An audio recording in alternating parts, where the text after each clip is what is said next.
Au Mali, au Burkina Faso.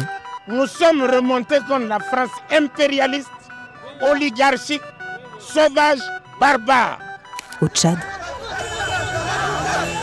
au Niger. La présence française est mise à mal en Afrique, dans la région du Sahel. Un rejet de sa présence militaire, mais aussi de son influence politique et économique, jugée néocoloniale par des populations en colère. Pourtant, quelques années plus tôt, le président français était accueilli en héros.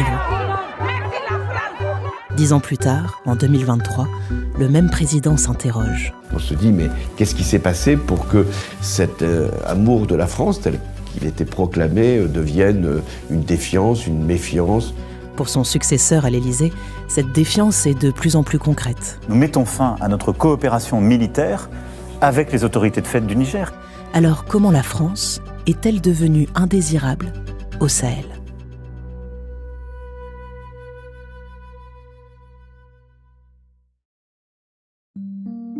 Pour commencer, clarifions. Le Sahel, c'est quoi ? Généralement, quand on parle du Sahel, l'usage est de se référer à ces pays. Mais lorsqu'il est question de l'influence française dans la région, ça déborde sur les pays voisins. En bref, l'ancienne zone des colonies françaises. Dans ces pays, les indépendances des années 60 n'ont pas conduit à une rupture complète avec la France. Au contraire, une relation d'influence militaire, économique et politique s'est mise en place. C'est le concept de France-Afrique et l'idée que perdure une vocation africaine de la France. Alors même si depuis la fin du XXe siècle, les dirigeants français tentent de faire oublier cette vision des choses, Cet âge de la France-Afrique est bien révolu. le concept continue de nourrir les accusations des pays du Sahel à l'encontre de la France. Et la première cible de ce rejet de la France, c'est l'interventionnisme militaire. Depuis les indépendances, l'Afrique est la zone de prédilection des opérations de l'armée française.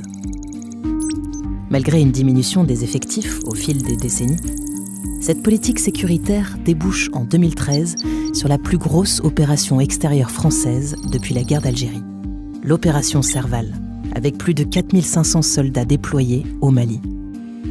L'objectif ? Soutenir l'armée malienne face à la montée en puissance des groupes djihadistes alliés pendant un temps aux indépendantistes touaregs dans le nord du pays. J'ai été amené à prendre une décision, et une décision rapide, et une décision qui n'était pas dans l'intérêt de la France, même si chaque fois qu'on peut lutter contre le terrorisme, on se protège soi-même, mais c'était une décision